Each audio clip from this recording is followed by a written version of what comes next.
Welcome, dear students.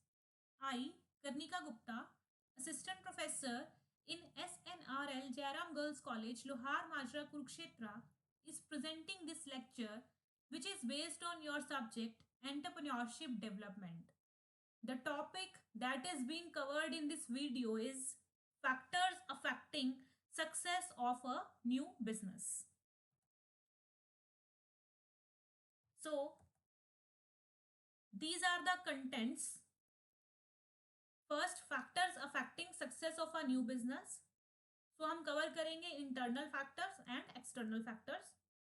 Then आपको video के last में कुछ रेफरेंसेस मिलेंगी जो कि आप अपने स्टडी के लिए यूज कर सकते हैं. And certain questions are there for your preparation. Long answer type questions, short answer type questions and multiple choice type questions. So let us start the topic factors affecting success of a new business. So factors क्या होते हैं? Factors mean those influences which may have both positive and negative influences on the emergence and development of a new business. So उस तरह के influence सभी के सभी जो कि आपके बिजनेस में शुरुआत में ही या उसकी डेवलपमेंट पे उस पर किसी भी तरह से असर डालते हैं, चाहे वो पॉजिटिव वे में हो चाहे वो नेगेटिव वे में हो आपके बिजनेस के लिए, उसको हम बोलते हैं फैक्टर. तो ऑब्वियसली जो पॉजिटिव इन्फ्लुएंसेस होते हैं वो कंडक्टिव कंडीशंस आपके बिजनेस के लिए क्रिएट करते हैं, मतलब पॉजिटिव कंडीशंस क्रिएट करते हैं जिसमें बिजनेस ग्रो कर सकता है. Whereas negative influences create inhibiting conditions and depress new business. जबकि जो नेगेटिव इन्फ्लुएंसेस होंगे वो आपके बिजनेस के लिए ऐसी सिचुएशंस, ऐसी कंडीशंस क्रिएट करते हैं जो कि आपके बिजनेस को आप डिप्रेस कर सकता है या फिर आपके बिजनेस को जो आप कह सकते हैं नेगेटिवली इन्फ्लुएंस कर सकता है. ऐसा भी हो सकता है कोई एक फैक्टर हो, उसका एक टाइम पे पॉजिटिव इम्पैक्ट हो लेकिन अगले टाइम पे वो नेगेटिवली आपके लिए इन्फ्लुएंस करे. तो इट डिपेंड्स कि क्या होता है. इसीलिए बोलते हैं कि अनसर्टिनिटी होती है बिजनेस में बहुत ज़्यादा. और जो एनवायरमेंटली सारे फैक्टर्स हैं, बिजनेस एनवायरमेंट है, वो डिफरेंट तरह से आपको क्या करता है, इम्पैक्ट करता है.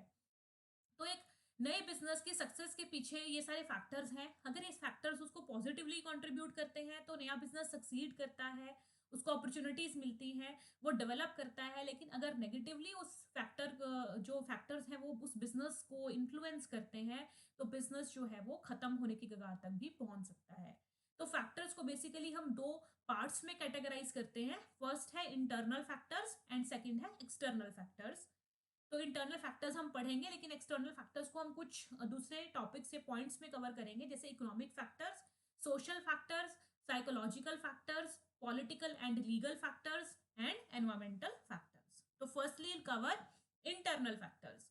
तो इंटरनल फैक्टर्स वो फैक्टर्स हैं जो एक बिजनेस ऑर्गेनाइजेशन के इंटरनल एनवायरनमेंट से डील करते हैं, जहाँ पे उसके कंट्रोल में होते हैं और मार्केटियर या एंटरप्रेन्योर उसको अपने अकॉर्डिंगली सेट आउट करता है फैक्टर्स को. तो फर्स्ट इज फाइनेंशियल वाइबिलिटी. तो अगर फाइनेंशियली स्ट्रांग है आपका बिजनेस तो वो पॉजिटिवली वर्क करता है आपके बिजनेस के डेवलप के लिए. और अगर फाइनेंशियल स्टेबिलिटी, फाइनेंशियल वाइबिलिटी कम है बिजनेस में तो वो उसके लिए एक नेगेटिव इंडिकेटर का काम करता है. Management attitude. मैनेजमेंट का एटीट्यूड कैसा है बिजनेस को लेके? एटीट्यूड यहाँ पे डिफरेंट टाइप के से डेवलप कर सकते हैं. जैसे आपका अपने लोअर लेवल एम्प्लॉयज के साथ क्या एटीट्यूड है, एक दूसरे के लिए क्या एटीट्यूड है, कॉपरेशन की फीलिंग उससे जनरेट होती है जनरली बिजनेसेस में. तो अगर आपका एटीट्यूड फेवरेबल होता है मैनेजमेंट का बिजनेस के लिए तो बिजनेस ग्रो करेगा, और अनफेवरेबल एटीट्यूड में बिजनेस ग्रो नहीं कर सकता. Third point is business objective. जो आपके अपने बिजनेस का ऑब्जेक्टिव है वो एक इंटरनल फैक्टर है जो आपको क्या करता है, इन्फ्लुएंस करता है. क्योंकि जो ऑब्जेक्टिव है जनरली वो एनवायरमेंट से ही लिए जाते हैं. और एक पर्टिकुलर एनवायरमेंट जो आपका सोशल एनवायरमेंट आप कह सकते हैं, जिस तरह से भी आपका बिजनेस एक सोसाइटी में ग्रो करता है वही आपको अपना बिजनेस का क्या देता है, ऑब्जेक्टिव देता है, जिससे आप जो है अपना विजन और मिशन सेट करते हैं और अपने बिजनेस के ऑब्जेक्टिव्स सेट करते हैं. तो आपका जो ऑब्जेक्टिव है वो कितना रियलिस्टिक है, कितना आप उस पर ऑपरेट कर सकते हैं. आप कह सकते हैं कि उस वो क्या वो मेजरेबल है, क्वांटिफिएबल कैसा है, किस तरह से आप उसको एक्सप्लेन करते हैं अपने ऑब्जेक्टिव्स को, क्लैरिटी उसमें कितना है. ये सभी आपके बिजनेस सक्सेस के लिए क्या है, जरूरी है. देन फोर्थ पॉइंट है ऑर्गेनाइजेशनल स्ट्रक्चर. तो डिफरेंट टाइप के ऑर्गेनाइजेशनल स्ट्रक्चर्स होते हैं जो कि आई थिंक आप मैनेजमेंट में कवर कर चुके होंगे. जैसे आप पढ़ते हैं line structure, line and staff structure, matrix structure, functional structure. तो आपका जो बिजनेस स्ट्रक्चर है, जो आपका ऑर्गेनाइजेशनल स्ट्रक्चर है, वो भी बहुत हद तक इन्फ्लुएंस करता है आपके बिजनेस को.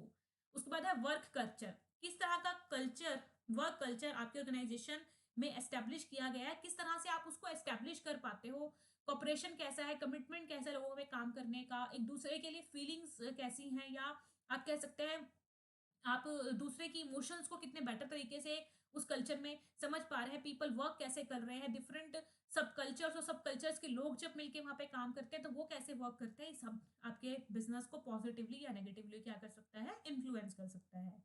Next point is moral and commitment of employees. Obviously अगर आपके एम्प्लॉइज का मोरल और कमिटमेंट उनमें हाई होगा तो वो पॉजिटिव कंट्रीब्यूट करेगा बिजनेस में, अदरवाइज वो नेगेटिव की तरफ लेके जाएगा आपके बिजनेस को।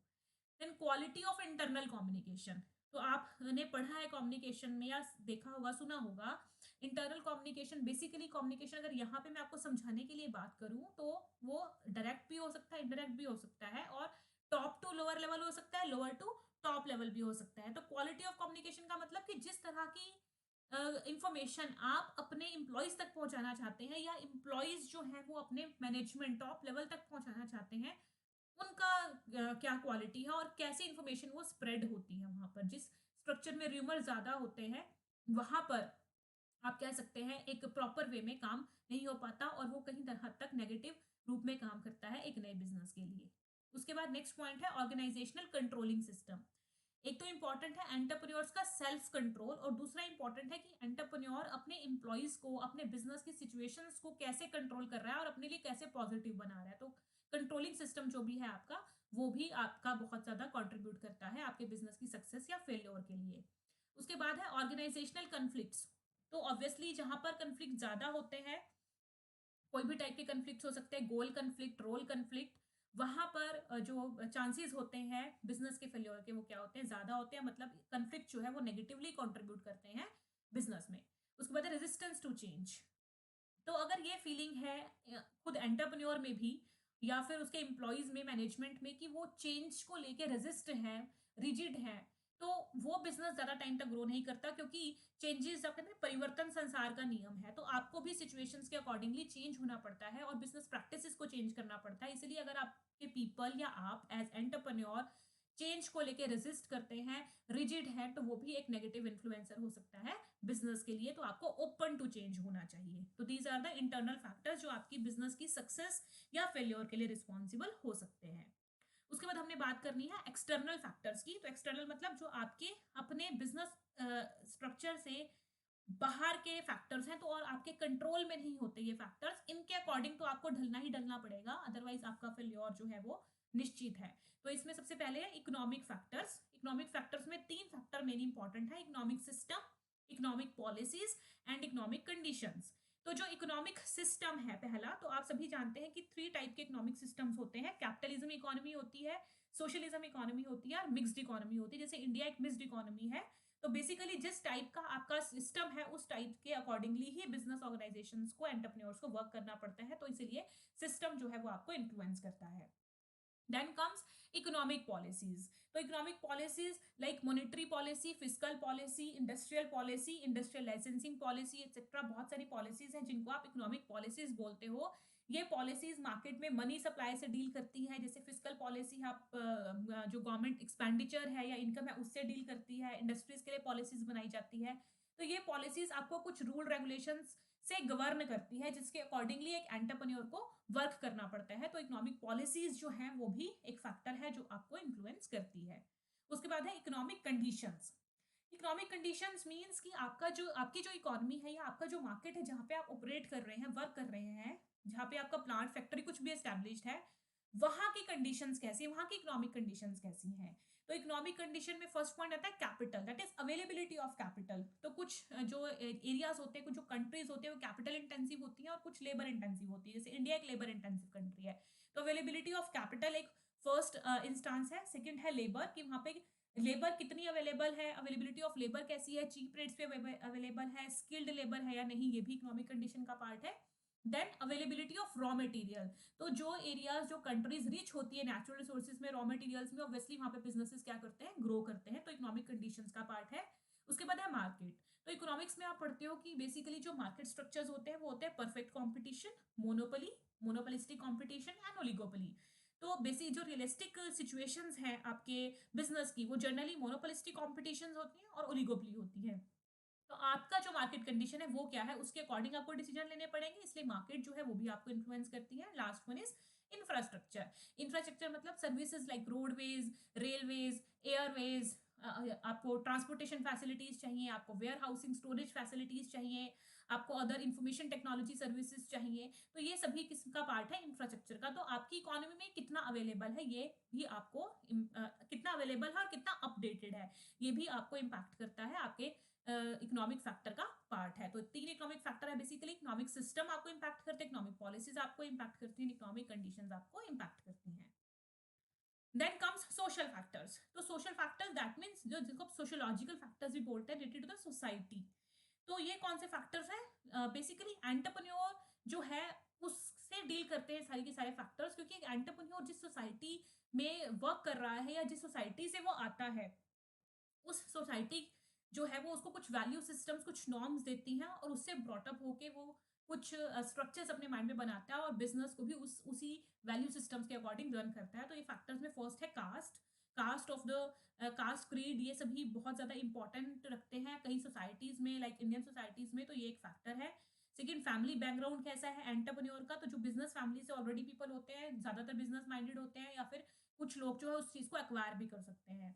देन एजुकेशन कैसे हुई है एंटरप्रेन्योर की, कौन से एनवायरनमेंट पे हुई है एंटरप्रेन्योर की एजुकेशन, आपकी स्कूलिंग कहाँ से है, या फिर आपने या कॉलेज अगर पास आउट है तो कहाँ से है, या आपका जो इंस्टीट्यूशन था वो क्या रहा, और वहाँ पे आपको कैसी प्रैक्टिस एजुकेशन की सिखाई गई, प्रैक्टिकल नॉलेज कितना दिया गया, ये सब फैक्टर है जो कि आपके बिजनेस डिसीजंस को या बिजनेस के सक्सेस को इम्पैक्ट करते हैं।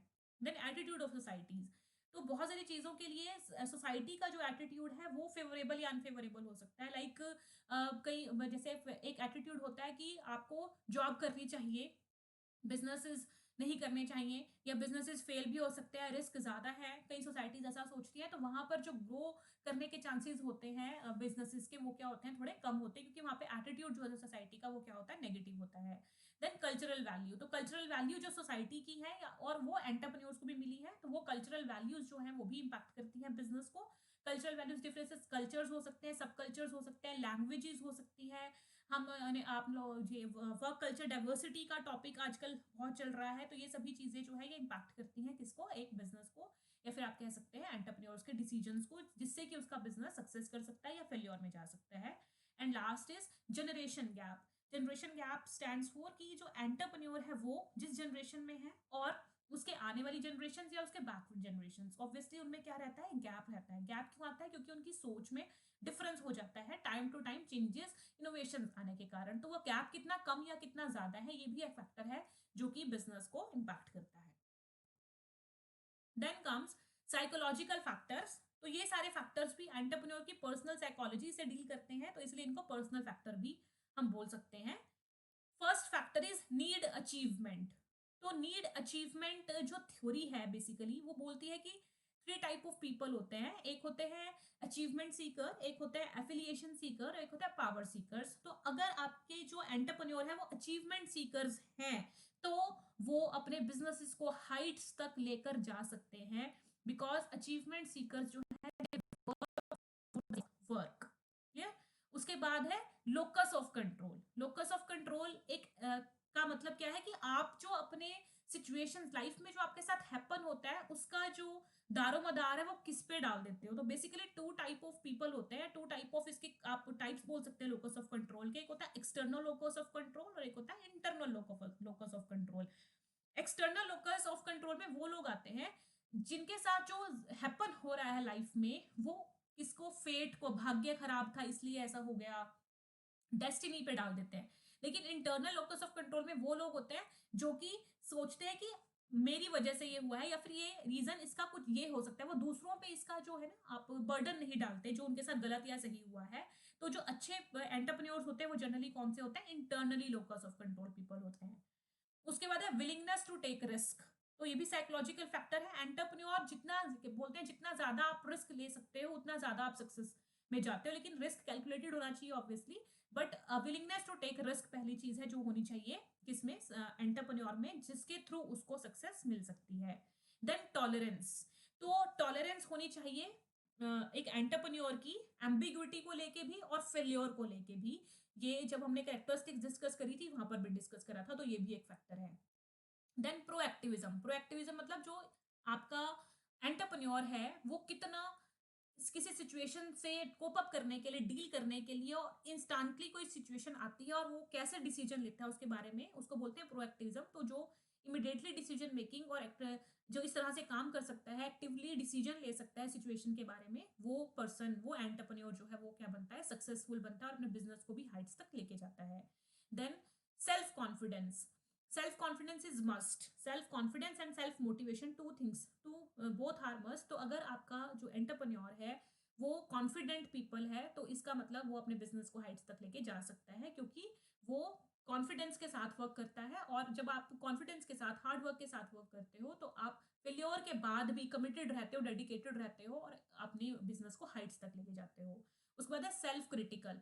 सेल्फ क्रिटिकल मतलब अपना क्रिटिसिज्म, खुद का क्रिटिसिज्म। तो सेल्फ क्रिटिसिज्म मीन जब मुझे ऐसा लगेगा कि नहीं, मेरा कोई डिसीजन भी गलत हो सकता है और मैं अपने पुरानी चीज को निकल कर अपने आप को सुधारने की कोशिश करती हूँ, तो उसको बोलते हैं आप सेल्फ क्रिटिक हो। अपनी ही कमियां देखकर फिर उनको दूर करने की कोशिश करते हो। तो जब आप एक ऐसे इंसान होते हो तो ऑब्वियसली आप अपनी कमियों से निकल कर अपने बिजनेस को और अपने आप को दोनों को ही सक्सेस की तरफ लेकर जाते हो। तो ये कौन से फैक्टर्स है, साइकोलॉजिकल फैक्टर्स।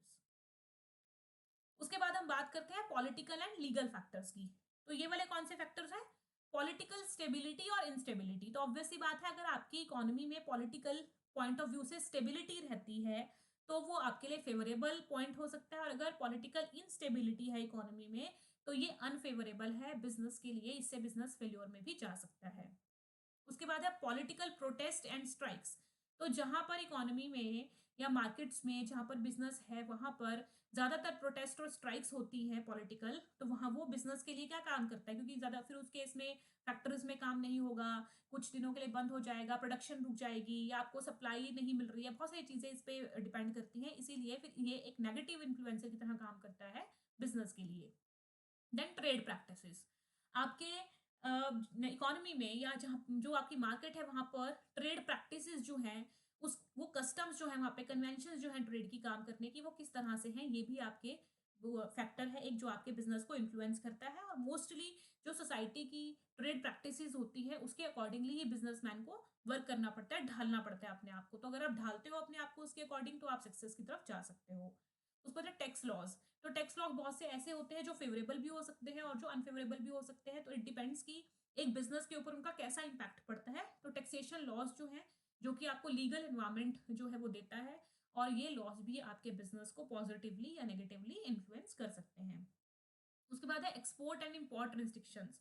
तो जो भी आपका आपकी कंपनी या आप एंटरप्रेन्योर्स एक्सपोर्ट करते हैं, या बहुत सारे रॉ मटेरियल्स या हो सकता है कई प्रोडक्ट्स आपको इंपोर्ट करने पड़े बिजनेस चलाने के लिए, तो एग्जिम पॉलिसी जो है वो हमारी, वो आपको कितना रेस्ट्रिक्ट करती है इन एक्टिविटीज के लिए, कितना फ्री करती है। तो जितने ज्यादा आप फ्री होंगे आप बिजनेस को इजिली ग्रो कर पाएंगे, और जितनी रिस्ट्रिक्शंस गवर्नमेंट की तरफ से लगेगी उतना ही आप जो है अपने बिजनेस को आपको कर्व करना पड़ेगा। उसके बाद है लॉज गवर्निंग इंटेलेक्चुअल प्रॉपर्टीज। तो intellectual property stands for the copyrights, patent, trademark. तो इनके बारे में जो लॉज बने हुए हैं आपकी इकोनॉमी में, वो किस तरह के लॉज हैं, वो आपके फेवर में जाते हैं या आपके अगेंस्ट जाते हैं, ये पे डिपेंड करता है। और इसके बिजनेस की सक्सेस इन फैक्टर्स पे डिपेंड करती है। उसके बाद है laws regarding forms of business organisation. तो बिजनेस ऑर्गेनाइजेशन नॉर्मली 3 टाइप की होती है, sole proprietorship, partnership and corporate structure या फिर कंपनी स्ट्रक्चर। तो इनके बारे में कौन कौन से कानून या लॉज जो है वो बने हुए हैं जहां पर आप ऑपरेट करते हैं अपने बिजनेस के बारे में, तो ये भी आपके बिजनेस को इम्पैक्ट करता है और आपको अपने बिजनेस डिसीजंस जो है वो इसी के अकॉर्डिंग लेने पड़ते हैं। उसके बाद है कॉन्ट्रैक्ट लॉज। कॉन्ट्रैक्ट लॉज जैसे लॉ ऑफ कॉन्ट्रैक्ट, बहुत सारे स्टूडेंट शायद पढ़ चुके होंगे। तो जब contract stands for basically agreement plus enforceability by law.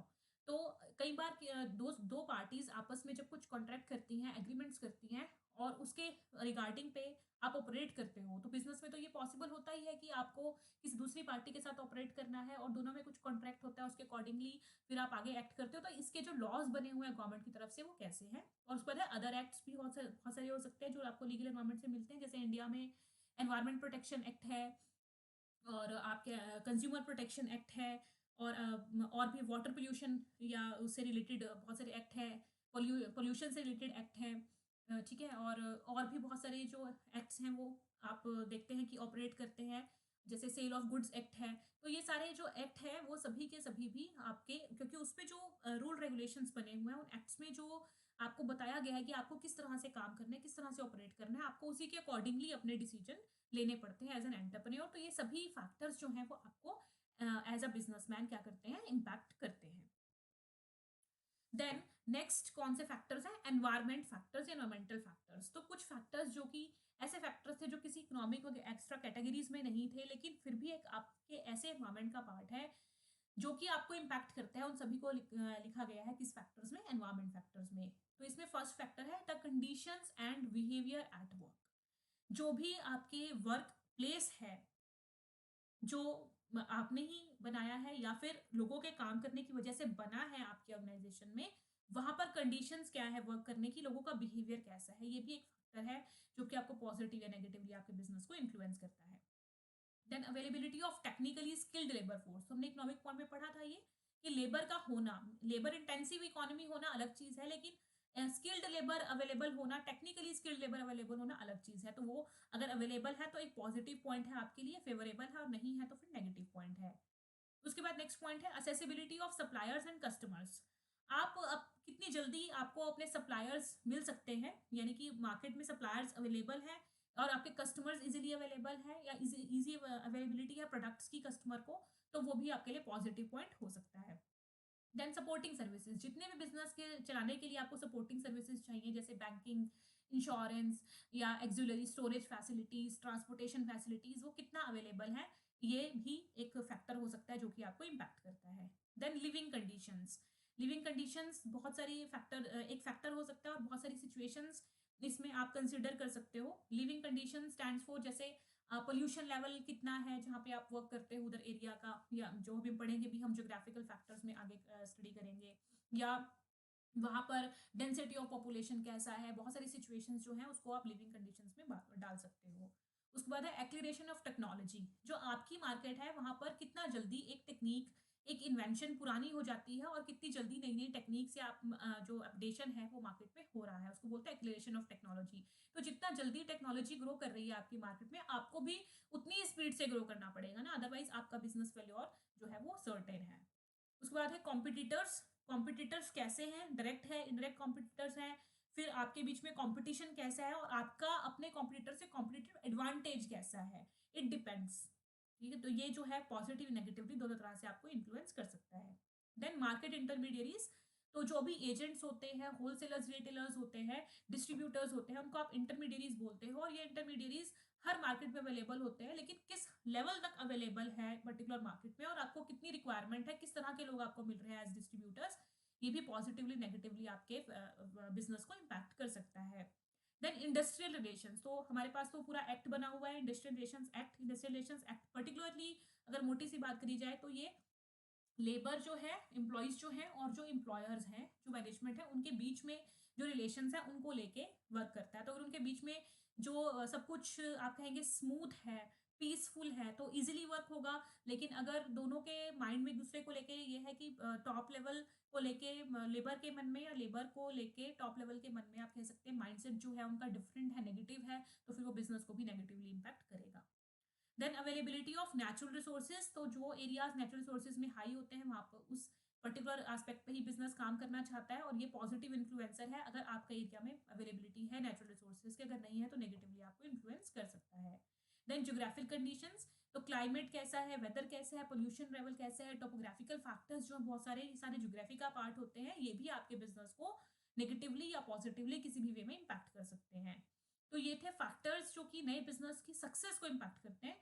तो ये सक्सेस और फेलियर दोनों के लिए ये रीजन हो सकते हैं कि अगर ये फैक्टर्स आपके बिजनेस, एक फैक्टर एक बिजनेस के लिए पॉजिटिवली वर्क कर सकता है और वही दूसरे फैक्टर दूसरे काइंड के बिजनेस के लिए हो सकता है नेगेटिवली इन्फ्लुएंस करे। डिपेंड कि आपका नेचर ऑफ बिजनेस कैसा है और कौन सा फैक्टर आपको कैसे इन्फ्लुएंस कर रहा है। तो आपके क्वेश्चन के लिए बेसिकली हमारे पास जो फैक्टर्स थे वो दो थे, इंटरनल एक्सटर्नल। और एक्सटर्नल में जो हमने कवर किए थे वो थे economic factors, social factor, psychological factors, political and legal factors, and अभी जो हम कवर किया है हम लोगों ने वो है environment factors. So this was the topic. ये कुछ रेफरेंसेस हैं, बुक्स हैं कुछ, और कुछ वेबसाइट्स हैं, वेब पेजेस हैं जहाँ से मटेरियल आप स्टडी कर सकते हो। ये बुक्स आपको आपके सिलेबस में भी रिटर्न होंगी, वहाँ से मिल जाएंगी। Now these are the long questions and short question जो कि आप इस टॉपिक पे प्रिपेयर कर सकते हो। तो first question in long answer type question is define the factors which impact success of a new business. तो फैक्टर्स अभी हमने स्टडी करे हैं। Second question is what do you mean by internal and external environment, how these affect a new business. तो आप सभी factors ही लिखेंगे। And third, explain all economic and psychological factors in detail. तो यहाँ पे आपको सिर्फ इकोनॉमिक और साइकोलॉजिकल जो कैटेगरीज है उसको डिटेल में एक्सप्लेन करना होगा अगर इस तरह का क्वेश्चन आपको एग्जाम में मिलता है तो। शॉर्ट आंसर टाइप क्वेश्चन में फर्स्ट क्वेश्चन है what do you mean by cultural factors. Second, how competitors affect new business. Third, define the impact of economic conditions. Fourth, write a note on environmental factors. And fifth, how political stability helps in success of a new business। तो ये भी short में आपको बताना है, जितना मैंने समझा है वीडियो में उसके अकॉर्डिंगली आप इनके आंसर्स कर सकते हैं। Then there are questions multiple choice type questions. तो जितने भी आपको यहाँ से ब्लू ऑप्शंस नजर आ रहे हैं ये आंसर्स हैं इन क्वेश्चंस के, और ताकि दूसरों से अलग नजर आए तो इनको ब्लू किया गया है जो आपको स्क्रीन पर दिख रहे होंगे। तो क्वेश्चन नंबर 1 है economic factors can affect a business in A option positive way, B negative way, C none of the above, D both of the above. तो इसका मतलब ए और बी दोनों तरीके से इकोनॉमिक फैक्टर इन्फ्लुएंस कर सकते हैं, पॉजिटिव भी नेगेटिव भी। Answer is both of the above. Second question is work culture is a, work culture आपके ऑर्गेनाइजेशन के अंदर होता है, तो इसीलिए इसका करेक्ट ऑप्शन है B, that is internal factor. Question number 3 is need achievement is related to. Need achievement किससे रिलेटेड है? A option is social factors, B is environmental factors, C psychological factors, D none. तो need achievement हमने पढ़ा था psychological factor में, इसलिए C correct option है, that is psychological factors. Question number 4 is which is not a social factor. इनमें से आपने चुनना है सोशल फैक्टर कौन सा नहीं है। तो economic system obviously economic factors में था, सोशल में नहीं है, तो A is the correct option, that is economic system. Question number 5 is employees resistance to change is a. अगर एम्प्लॉइज चेंज होना नहीं चाहते तो क्या है? Positive influencer, negative influencer, doesn't influence, none. तो ऑब्वियसली अगर एम्प्लॉइज चेंज नहीं होना चाहते तो वो नेगेटिवली वर्क करेगा, इसलिए वो क्या है? नेगेटिव इन्फ्लुएंसर है। Sixth question is economic policies that affect businesses are. Economic policies economic environment में हमने पढ़ा था, भी कौन कौन सी पॉलिसीज थी? Monetary and fiscal. तो दोनों पॉलिसीज आ सकती है, therefore C option is the correct option, that is both. Question number 7 is identify a geographical factor. तो क्लाइमेट फर्स्ट ऑप्शन है, देन टोपोग्राफिकल फैक्टर्स है, देन ह्यूमिडिटी है। तो तीनों फैक्टर जो है ज्योग्राफिकल में आ सकते हैं, इसलिए answer is D, that is all of the above. Question number 8 is does family background of an entrepreneur affects the business. क्या फैमिली बैकग्राउंड एक एंटरप्रेन्योर का अफेक्ट करता है? तो फैमिली बैकग्राउंड हमने सोशल फैक्टर्स में भी कवर किया था वीडियो में, therefore A option is the correct option. तो answer A, yes, is correct.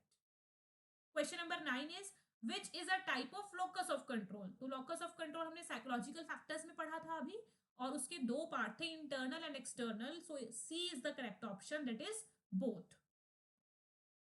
Question number 10 is political stability comes under. Political stability मतलब एनवायरमेंट जो पॉलिटिकल है वो स्टेबल है, जो गवर्नमेंट है वो स्टेबल है, तो इसीलिए ये पॉलिटिकल फैक्टर है, और ये किस में आएगा? ए पार्ट में आएगा, पॉलिटिकल फैक्टर्स में।